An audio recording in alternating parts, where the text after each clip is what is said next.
4 months into Jake's deployment, Sarah was working a quiet night shift when the emergency alarm sounded again.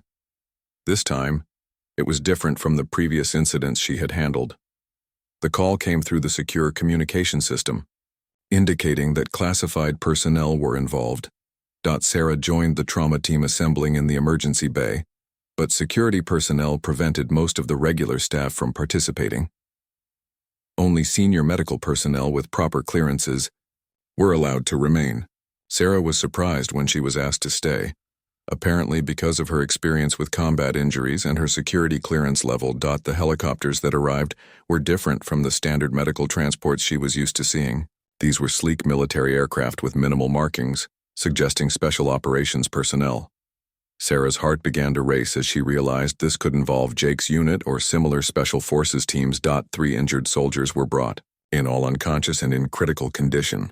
They wore no identifying insignia, and the medical personnel were instructed to refer to them only by number rather than name.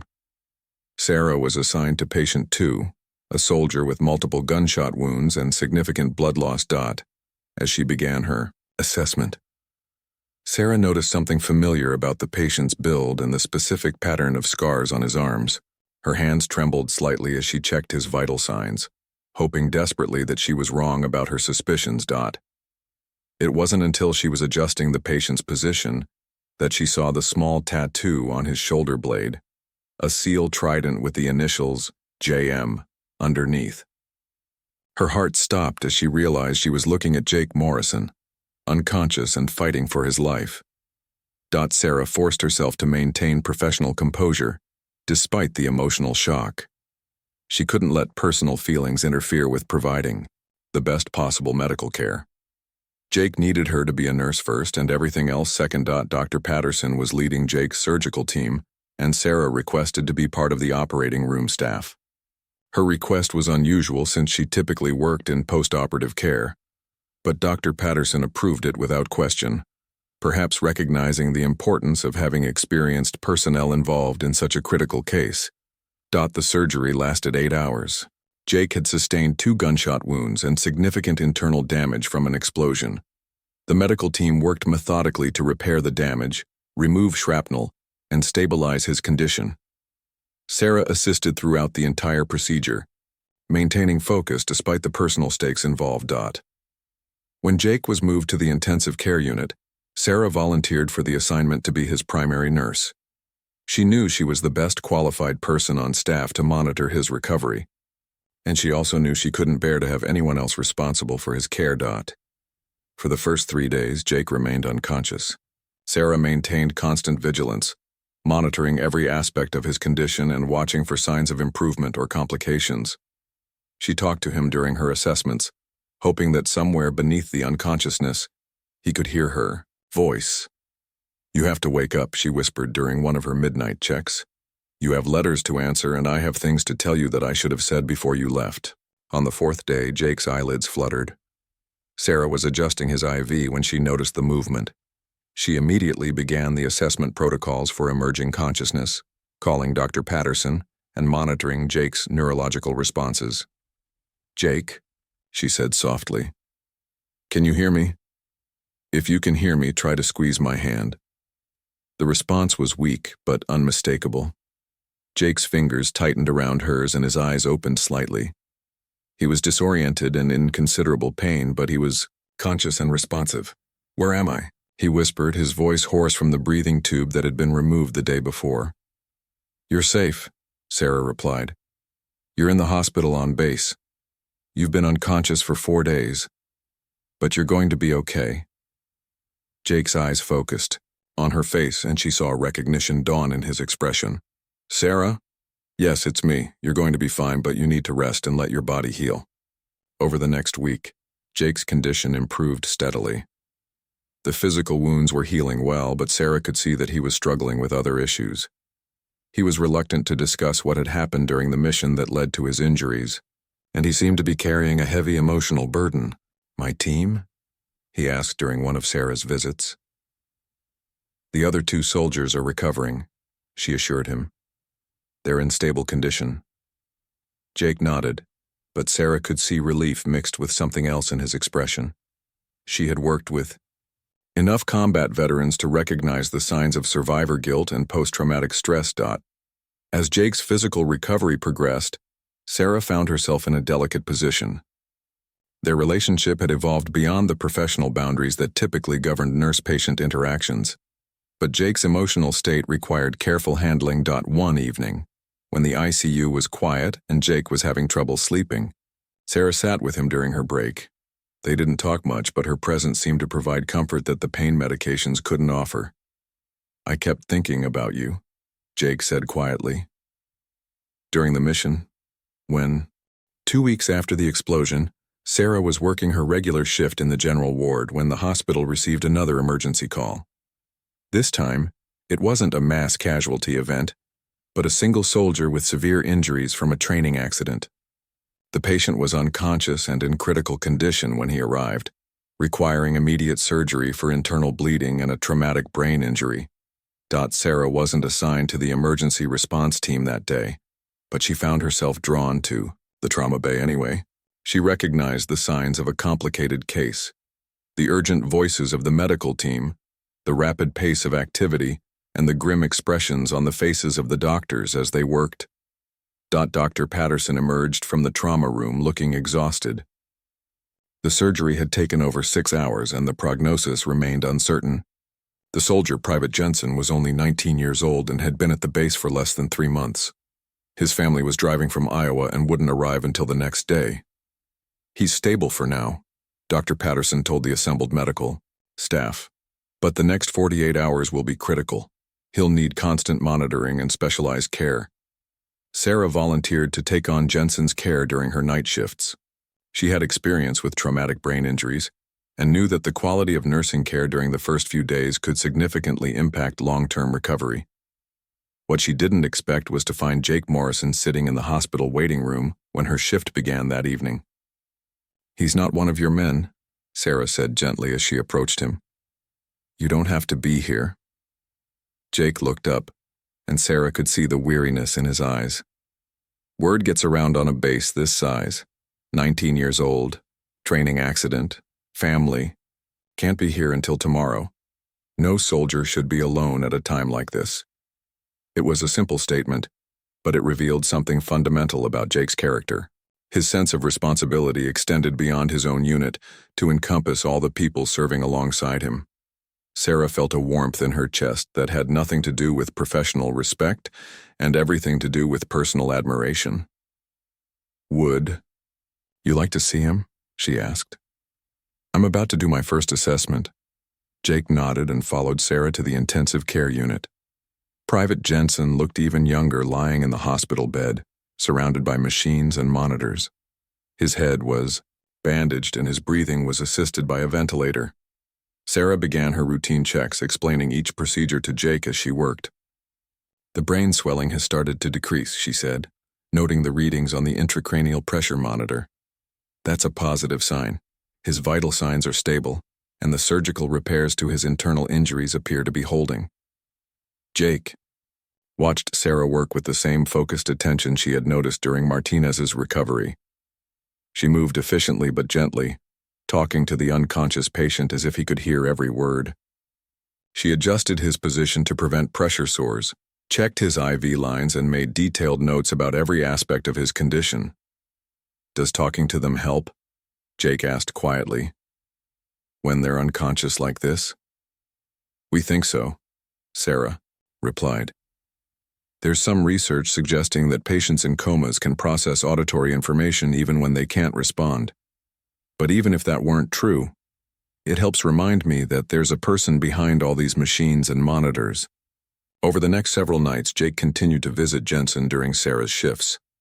Sometimes he would sit quietly while she worked. Other times, he would talk to the unconscious soldier, sharing stories about his own early days in the military, or describing the base and the people Jensen would meet when he recovered. Sarah found herself looking forward to these visits more than she cared to admit. There was something powerful about watching this tough, experienced commander showing such care for a young soldier he barely knew. It challenged her assumptions about military culture and reminded her why she had chosen to work with military families in the first place. On Jensen's third night in the ICU, His parents finally arrived. They were a middle-aged couple from a small Iowa farming town, clearly overwhelmed by the medical environment and terrified about their son's condition. Sarah spent extra time with them, explaining his treatment plan and answering their questions. With patience and compassion, Jake was there when they arrived, but he stepped back to give the family privacy. Sarah noticed him watching from the corridor, and she could see the emotion in his expression as Jensen's mother broke down crying at her son's bedside. Later that night, after visiting hours had ended and Jensen's parents had reluctantly returned to their hotel, Sarah found Jake still in the waiting room. "They're good people," he said when Sarah sat down beside him. "You can tell they raised him right.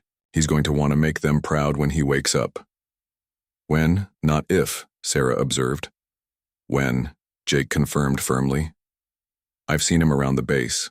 He's determined, follows orders, looks out for his fellow soldiers. He's not going to give up without a fight." Sarah was struck by Jake's confidence, especially since he had admitted he didn't know Jensen well. "What makes you so sure?" Jake was quiet for a moment before answering. "Because he chose to serve, even though he could have stayed on the family farm in Iowa where it was safe. Because he volunteered for additional training even though he was already doing well in his unit. And because when I talked to his squad leader today, he said Jensen was the kind of soldier who always put his team first." It was then that Sarah realized something important about Jake Morrison. His leadership wasn't based on rank or authority alone. It was rooted in a deep understanding of human character and an ability to see potential in people that they might not even see in themselves. On the fourth night, Sarah was adjusting Jensen's medications when she noticed a change in his EEG patterns. His brain activity was increasing, suggesting he might be emerging from his coma. She immediately called Dr. Patterson and began the protocols for assessing consciousness. Jake was there within minutes of her call, somehow having sensed that this was a critical moment. Together, they watched as Dr. Patterson performed various tests to assess Jensen's neurological function. "Private Jensen," Dr. Patterson said loudly. "Can you hear me? If you can hear me, try to squeeze my hand." For several moments, there was no response.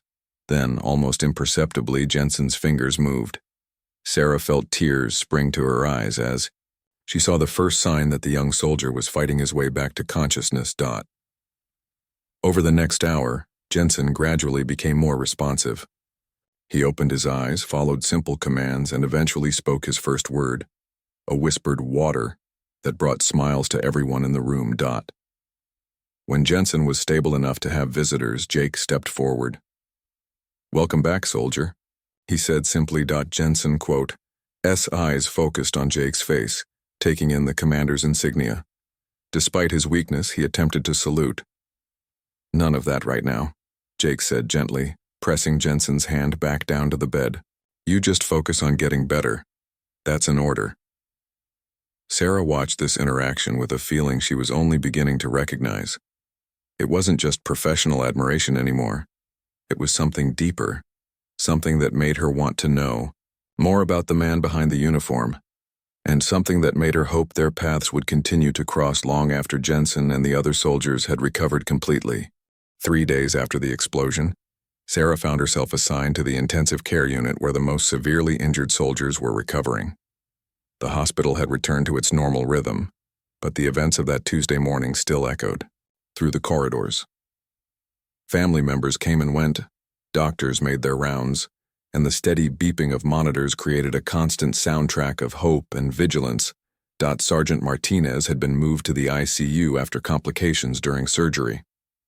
A piece of shrapnel had nicked an artery, requiring additional procedures to repair the damage. Sarah volunteered to take him as one of her primary patients, partly because she had established rapport with him during those first critical hours, and partly because something about his case tugged at her heart. She entered his room that Friday morning to find Commander Morrison sitting in the chair beside the bed. He looked like he hadn't slept much, his usually neat appearance slightly disheveled. A cup of cold coffee sat forgotten on the bedside table, and he was staring at the various machines that were monitoring Martinez's vital signs. "Good morning, Commander," Sarah said softly, not wanting to startle him. "How long have you been here?" Jake looked up, seeming to notice her for the first time. "Since about 5, he replied. "I couldn't sleep, so I figured I might as well be here when he wakes up." Sarah checked her watch. It was barely 7 in the morning. She began her routine assessment of Martinez, checking his IV lines, monitoring his breathing, and making notes on his chart. She was aware of Jake watching her every move, but his presence didn't make her nervous. Instead, there was something comforting about his quiet vigilance. "His numbers have been improving steadily," she said, noting the readings on the monitors. "Dr. Patterson thinks he'll be able to reduce the sedation later today." Jake nodded, then asked quietly, "How do you do it?" Sarah paused in her charting. "Do what?" "This," Jake gestured around the room. "Deal with seeing people hurt, families scared, not knowing if someone is going to make it through the night. How do you handle that kind of uncertainty?" It wasn't the kind of question Sarah expected from a Navy SEAL commander. In her experience, military leaders projected confidence and control, rarely admitting to vulnerability or doubt. But there was something genuine in Jake's voice that made her consider the question seriously. "I guess I focus on what I can control," she said, pulling up a chair beside his. "I can't control whether someone gets injured or how severe their injuries are, or whether they'll have complications. But I can control how well I do my job, how I treat my patients, and how I support their families." Jake was quiet for a moment, processing her words. "In my line of work, we're trained to control as many variables as possible. Plan for contingencies, gather intelligence, minimize risk, but that IED..." He trailed off, shaking his head. "There was no intelligence about it," Sarah said gently. "I heard Dr. Patterson talking with Colonel Richards. The route was supposed to be clear." "That's what makes it so difficult," Jake replied. "We did everything right, followed protocol, used our best intelligence, and 12 good men still got hurt because of something we couldn't anticipate or control." Sarah understood now why Jake had been spending so much time at the hospital. It wasn't just concern for his men, though that was certainly part of it. It was the weight of command, the responsibility he felt for their safety, and the difficulty of accepting that sometimes bad things happen despite all the right preparations. Over the next few days, Sarah found herself looking forward to her shifts in the ICU, partly because she enjoyed the challenge of caring for critically ill patients, but also because she found herself engaged in ongoing conversations with Commander Morrison. He showed up every morning before her shift started and stayed until visiting hours ended. They talked about many things: his experiences in the military, her journey to becoming a nurse, their shared love of hiking and outdoor activities. Sarah learned that Jake had grown up in Colorado, that he had originally wanted to be a forest ranger before joining the military, and that he had a dry sense of humor that emerged when he wasn't weighed down by the responsibilities of command. Jake learned that Sarah had become a nurse because she wanted to make a tangible difference in people's lives, that she had moved to this base assignment specifically to work with military families, and that she had a strength that went far deeper than her calm, professional demeanor suggested. Martinez began to recover more quickly than expected. By the end of the week, he was awake for longer periods and able to carry on short conversations. Sarah was adjusting his pillows one morning when he grabbed her hand weakly. "The commander," Martinez said, his voice still raspy from the breathing tube that had been removed the day before. "He's been here every day, hasn't he?" "Yes," Sarah confirmed. "He's been very worried about all of you." Martinez nodded slowly. "He's a good leader. Takes care of his people. But he takes too much on himself sometimes." He paused, gathering strength. "You've been good for him." Sarah felt heat rise in her cheeks. "I'm just doing my job, Sergeant." "No," Martinez said with more strength than he had shown all week. "I've seen him with other medical staff, professional, respectful, but distant. With you, he's different. More human." That afternoon, Sarah was updating patient charts when Jake approached her station. The ICU was quieter than usual, with most patients stable and resting. The afternoon shift was just coming on duty, and Sarah was preparing to hand over care to her colleagues. "Martinez is asking about his team," Jake said. "He wants to know how everyone is doing." "That's a good sign," Sarah replied. Caring about others means he's feeling stronger himself. Dr. Patterson will probably want to start him on some light physical therapy next week. Jake nodded, then hesitated before speaking again. I wanted to thank you, he said. Not just for taking care of Martinez and the others, but for the conversations we've had this week. They've helped me put things in perspective. Sarah looked up from her charts, meeting his gray eyes directly. You've been carrying a heavy load, Commander. It helps to share that weight sometimes. Jake, he said quietly. When we're not in a military setting, you can call me Jake. It was a small thing, the use of his first name, but it felt significant. Sarah realized that over the course of the week, their conversations had shifted from professional courtesy to genuine connection. She had seen past the tough exterior of the SEAL commander to the man underneath, someone who cared deeply about his responsibilities and his people, sometimes to the point of carrying burdens that weren't entirely his to bear. Sarah, she replied with a smile. Though I guess you already knew that. Jake smiled back, the first genuine smile she had seen from him since that first chaotic day. I did. It was on your name tag. They stood there for a moment in comfortable silence, the weight of the week's emotions settling between them. Sarah realized that something had changed, not just in how they interacted with each other, but in how she viewed her own role at the hospital and in the lives of the people she cared for. Martinez would recover fully. The other soldiers were all progressing well. And Sarah had discovered that sometimes the most important part of healing happened not just in the medical procedures and treatments, but in the human connections formed during times of crisis and vulnerability.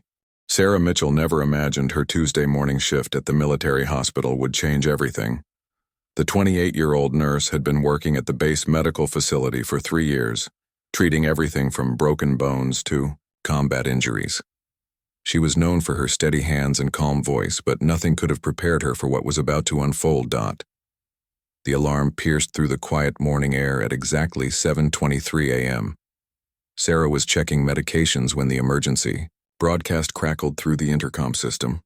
Multiple casualties incoming, mass casualty event. All available medical personnel to emergency stations immediately. Sarah, S heart raced as she dropped her clipboard and rushed toward the trauma bay. The hospital transformed instantly from its peaceful morning routine into a battlefield of controlled chaos. Doctors shouted orders, nurses scrambled to prepare equipment, and the distant sound of helicopters grew louder with each passing second. Through the large windows, Sarah could see the first helicopter approaching. The massive military aircraft kicked up clouds of dust as it touched down on the landing pad. Even from inside the building, she could feel the vibrations through the floor. More helicopters followed, their rotors creating a thunderous symphony of urgency. The first stretcher burst through the emergency doors. A young soldier, barely 20 years old, covered in dust and blood. His uniform was torn and his breathing was shallow and rapid. Sarah immediately stepped forward, her training taking over despite the adrenaline coursing through her veins. What happened out there? She asked the medic who accompanied the stretcher. IED explosion during a routine patrol, the medic replied, his voice strained. 12 soldiers caught in the blast. This one has shrapnel wounds and possible internal bleeding. Sarah's hands moved quickly and efficiently, checking vital signs and assessing the soldier's condition. She had seen combat injuries before, but something about this particular incident felt different. The scale was larger, the wounds more severe, and the number of casualties overwhelming. The second stretcher arrived moments later. Then the third. Soon the emergency bay was filled with injured soldiers, each requiring immediate attention. Sarah found herself moving between patients, triaging injuries, starting IVs, and providing comfort to those who were conscious and afraid. Among the chaos, she noticed a group of men standing near the entrance. They weren't medical personnel, and they weren't regular base staff. These men had a different presence about them, alert, disciplined, and clearly military, but with an intensity that set them apart from the typical soldiers Sarah was used to seeing. One man in particular caught her attention. Tall, broad-shouldered, with steel-gray eyes that seemed to take in everything at once. He wore standard military fatigues, but there was something in his bearing that suggested he was far from standard. His jaw was set tight and his hands clenched, into fists at his sides as he watched the medical team work on his men. Commander Jake Morrison had led countless missions in his 15-year career with the Navy SEALs. He had seen his share of casualties, lost good men, and made impossible decisions under pressure. But watching his team members being wheeled into the trauma bay hit him differently than he expected. These weren't just soldiers under his command. They were his brothers. He had handpicked each member of his unit, trained with them, shared meals with them, and trusted them with his life on countless occasions. The IED that had torn through their convoy wasn't supposed to be there. Intelligence had cleared the route. It should have been routine. Jake Quotes followed the medical staff as they worked frantically to save his men. The controlled chaos of the emergency room reminded him of combat situations, but here, he was powerless. There were no orders to give, no tactical decisions to make, no enemy to engage. All he could do was watch and wait. That quote when he first really noticed her. The nurse with dark brown hair pulled back in a practical ponytail, moving between patients, with a grace that seemed almost impossible given the circumstances. While others appeared frantic, she remained calm. While others raised their voices, she spoke softly to each patient, offering reassurance along with medical care. Sarah was working on Sergeant Martinez, one of the more severely injured soldiers. He had regained consciousness and was clearly in pain despite the morphine they had administered. His eyes darted around the room frantically, trying to process where he was and what had happened. "Hey, look at me," Sarah said gently, placing her hand on his shoulder. "You're safe now. You're in the hospital on base.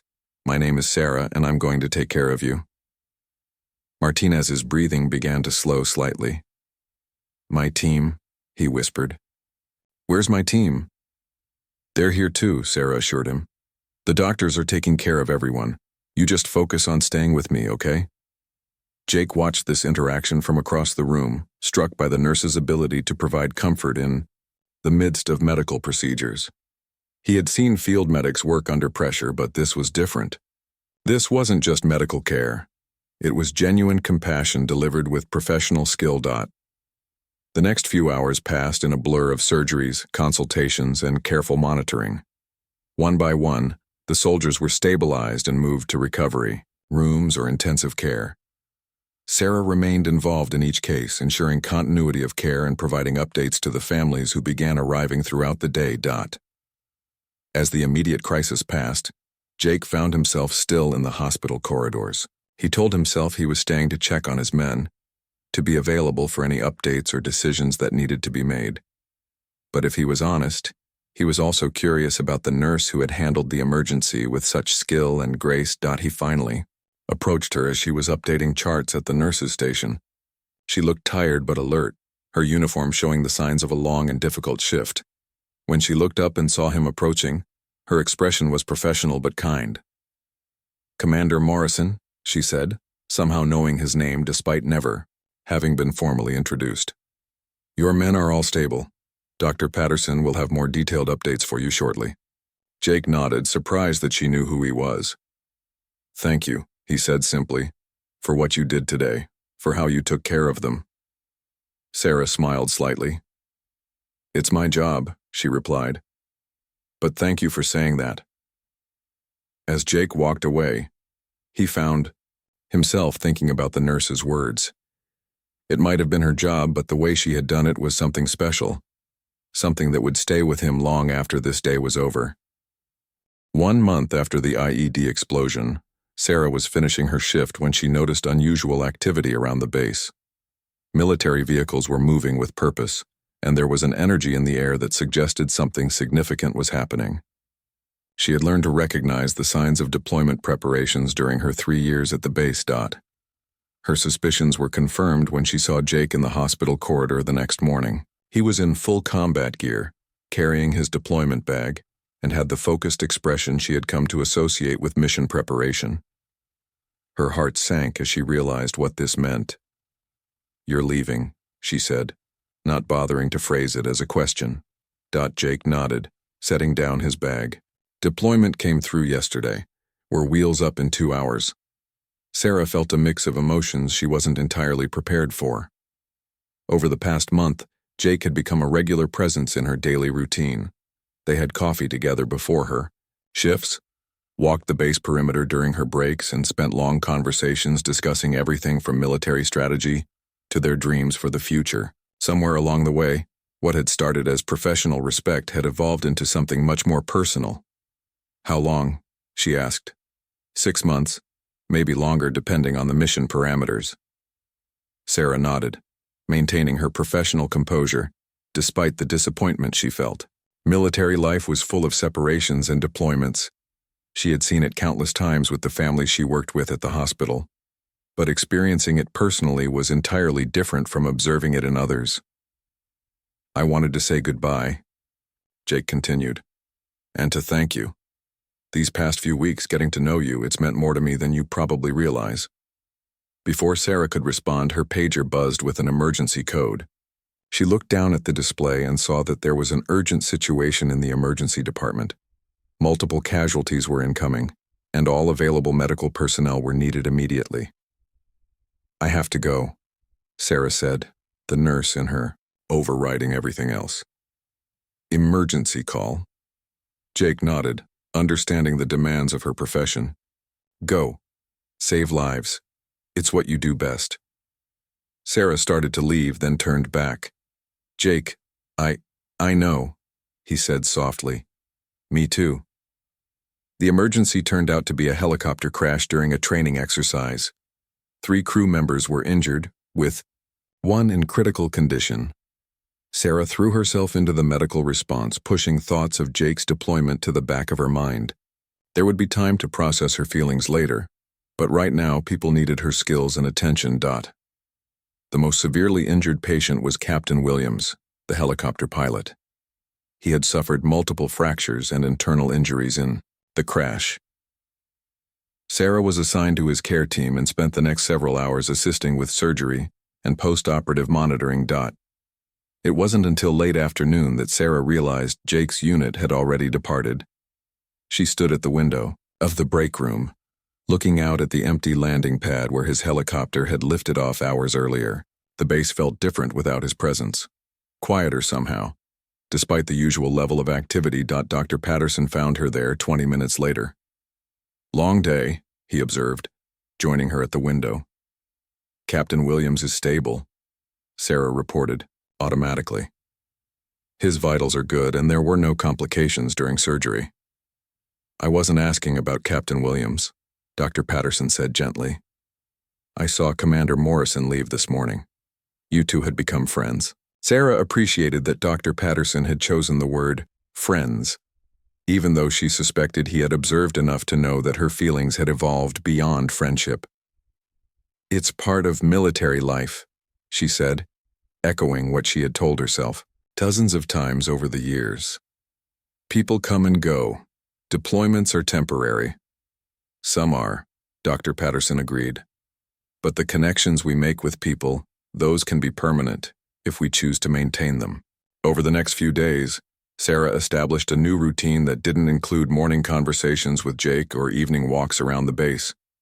She focused on her patients, took on additional shifts, and volunteered for special projects that required her attention and expertise. Captain Williams became her primary focus. His recovery was progressing well, but he was struggling with the psychological aspects of the crash. As the pilot, he blamed himself for the accident, even though the investigation had determined it was caused by mechanical failure rather than human error. "I should have caught the engine problem earlier," Williams said during one of Sarah's visits. "There were warning signs I missed." Sarah had heard similar self-recrimination from Jake about the IED explosion. It seemed to be a common trait among military leaders, the tendency to take responsibility for outcomes beyond their control. According to the maintenance report, the engine failure was catastrophic and unpredictable, Sarah replied. Even the most experienced mechanic wouldn't have detected the problem during routine inspection. "Tell that to my crew," Williams said bitterly. "Sergeant Collins still can't use his left arm properly."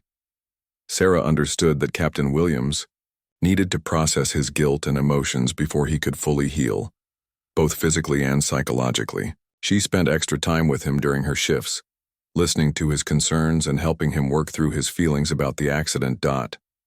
2 weeks after Jake's deployment, Sarah received her first letter from him. It was delivered through official, military channels, which meant it had been screened for security purposes, but it still felt personal and intimate. He wrote about his mission, being careful not to include any classified information, and about the men in his unit who were adapting well to their deployment environment. He asked about her patients, particularly Martinez and Jensen, both of whom had made full recoveries and returned to duty. But it was the last paragraph that made Sarah's heart race. I think about our conversations every day.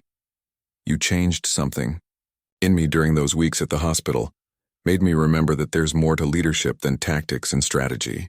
There's humanity and compassion, and you showed me how those qualities can be strengths rather than weaknesses. I hope you know how much that means to me.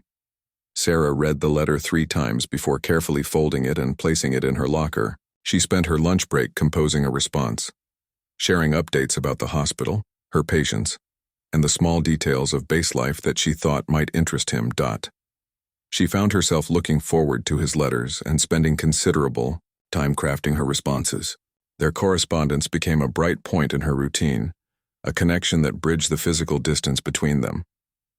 Meanwhile, Captain Williams continued his recovery, both physical and emotional.